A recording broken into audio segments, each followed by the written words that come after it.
Venezuela में आए भीषण भूकंप ने भारी तबाही मचाई है। ऐसे में भारत ने मदद के लिए एनडीआरएफ की एक विशेष टीम वहां भेजने का फैसला किया है। टीम एडवांस सर्च एवं रेस्क्यू टूल्स, मेडिकल सपोर्ट और विशेषज्ञों के साथ राहत कार्यों में मदद करेगी। वेनेजुएला में आए भीषण भूकंप ने भारी तबाही मचाई। इस आपदा में 10,000 से 1 लाख लोगों के मारे जाने की आशंका है। प्रभावित इलाकों में बड़े पैमाने पर जान माल का नुकसान हुआ। इस मुश्किल घड़ी में भारत ने वेनेजुएला की मदद के लिए आगे आने का फैसला किया है। भीषण भूकंप के बाद वेनेजुएला में राहत और बचाव जारी है। जानकारी के मुताबिक भारत सरकार भी स्थिति पर नजर बनाए हुए है। भारत सरकार ने राहत और बचाव में सहयोग के लिए एनडीआरएफ को तैयार रहने के लिए कहा है। राष्ट्रीय आपदा प्रतिक्रिया बल यानी एनडीआरएफ की एक विशेष टीम को वेनेजुएला भेजने की तैयारी शुरू हो गई है। भारत की इस पहल को वैश्विक मानवीय सहयोग और आपदा प्रबंधन में उसकी बढ़ती भूमिका के तौर पर देखा जा रहा है। भारत आपदा के समय अंतर्राष्ट्रीय मानवीय सहायता में हमेशा से सक्रिय भूमिका निभाता रहा है।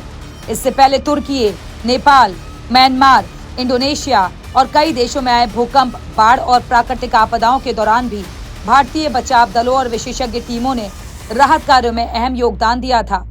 सूत्रों की माने तो एनडीआरएफ की टीम एडवांस सर्च एवं रेस्क्यू टूल्स, मेडिकल सपोर्ट सामग्री और विशेषज्ञ कर्मियों के साथ भेजी जा सकती है ताकि मलबे में फंसे लोगों को निकालने और प्रभावित क्षेत्रों में राहत पहुंचाने में मदद मिल सके। भारत के प्रधानमंत्री नरेंद्र मोदी ने भी वेनेजुएला में आए आपदा पर शोक जाहिर किया है।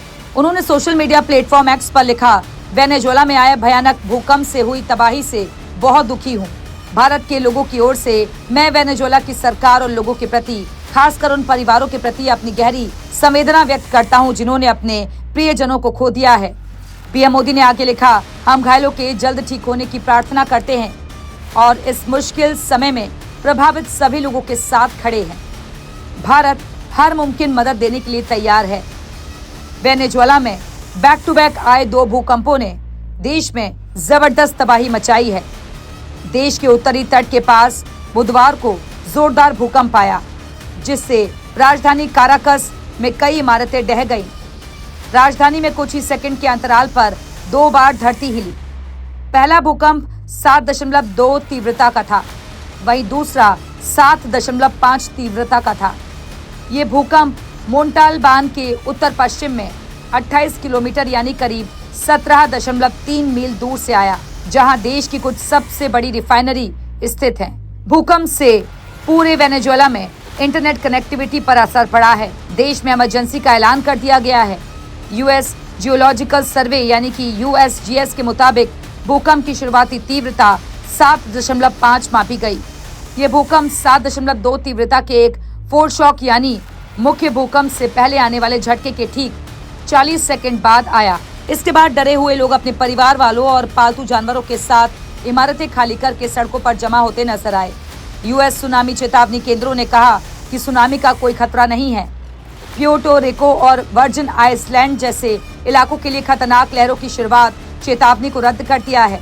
वेनेजुएला की राजधानी में आए भूकंप के बाद तबाही जैसे हालात हैं। सोशल मीडिया पर वायरल हो रहे वीडियोस में वेनेजुएला के उत्तरी तट पर एक के बाद एक आए जबरदस्त भूकंप के कारण डरे हुए लोग और गिरी हुई इमारतें दिखाई दे रही हैं।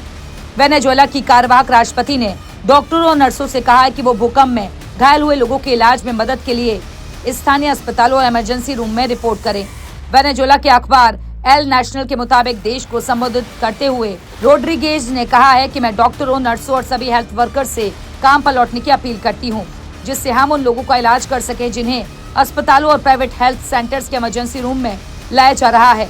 रोड्रिगेज ने कहा कि राष्ट्रीय, राज्य और नगरपालिका अधिकारी इस संकट से निपटने के लिए काम कर रहे हैं और देश के सबसे ज्यादा प्रभावित राज्यों में सबसे पहले मदद भेजी जा रही है।